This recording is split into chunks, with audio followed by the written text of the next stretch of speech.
Bonjour à tous et merci de nous rejoindre pour ce nouveau podcast consacré cette fois-ci au jardin. Il commence à faire froid et l'hiver approche, mais ce n'est pas le moment de vous relâcher. Malgré ce que l'on pourrait croire, le jardin et le potager nécessitent qu'on s'occupe de toute l'année, surtout en automne. En novembre, il y a plein de choses à faire pour entretenir ses extérieurs. Alors même si à cause du changement d'heure, les journées sont plus courtes, vous n'avez aucune excuse. Et nous recevons notre experte jardin Marianne pour vous parler justement de tout ce que l'on doit faire au jardin en novembre. Bonjour Marianne. Oui, bonjour à vous. Effectivement, quels travaux à prévoir en novembre au jardin? Car fini la sieste sur la pelouse ou à l'ombre du cerisier. Le jardin va s'accorder une période de semi-repos et de préparation en vue du prochain printemps. À la Sainte-Catherine, tout bois prend racine, soit dit le 25 novembre. Alors à vos bêches pour planter arbres, arbustes et rosiers, car le mois de novembre permettra un meilleur enracinement avant l'arrivée des gelées hivernales précoces.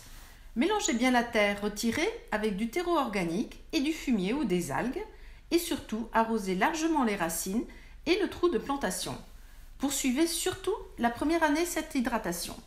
De manière isolée ou en constituant une haie variée, très utile pour les oiseaux, vous pouvez planter des seringas très odorants qui fleuriront le printemps prochain, comme le végélia, le céanote aux fleurs bleutées, le potinia, le deutzia et les lilas blancs ou parmes, toutes les variétés de Véronique, les cotonesters, les orangers du Mexique et les forsythias aux jaunes éclatants, comme les genêts tout aussi lumineux, les buissons ardents aux petites baies orangées. N'oubliez pas également que certains arbustes peuvent égayer vos jardins en fleurissant l'hiver, comme le mimosa, le cognacier du Japon, que vous pouvez installer dans des grands pots. Pourquoi pas sur votre balcon? La parodie de Perse, appelée aussi arbre à fer, qui vous étonnera par ses feuillages flamboyants, allant du jaune à l'oranger et au rouge. Pour en profiter visuellement, installez les près de votre cuisine ou séjour. Répandez un paillage d'écorce maritime afin de limiter la prolifération des mauvaises herbes et maintenir un taux d'humidité optimum. Attention cependant, car les merles adorent s'amuser dans ces écorces et la pagaille est vite arrivée. De même, la plantation des rosiers, qui résiste à moins 25 degrés en hiver, doit se faire dans un endroit ensoleillé, afin d'assurer une belle floraison au printemps. Parallèlement, pensez à planter vos bulbes, comme les tulipes, les jacinthes et les perce-neige et crocus, à l'aide d'un plantoir. Évitez les sols argileux et trop humides, car les bulbes pourraient pourrir. Et adieu les fleurs printanières. Pour vos arbres et arbustes déjà installés en terre, procédez à une légère taille pour leur redonner la forme souhaitée.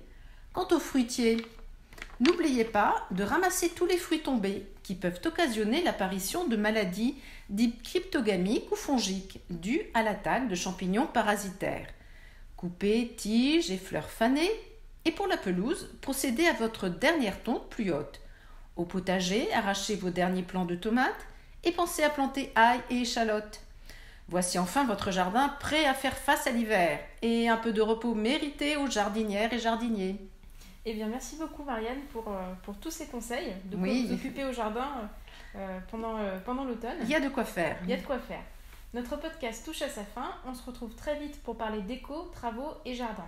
Et continuez à nous suivre sur la plateforme de votre choix, Spotify, Deezer, PodCloud ou encore Google Podcast. À bientôt.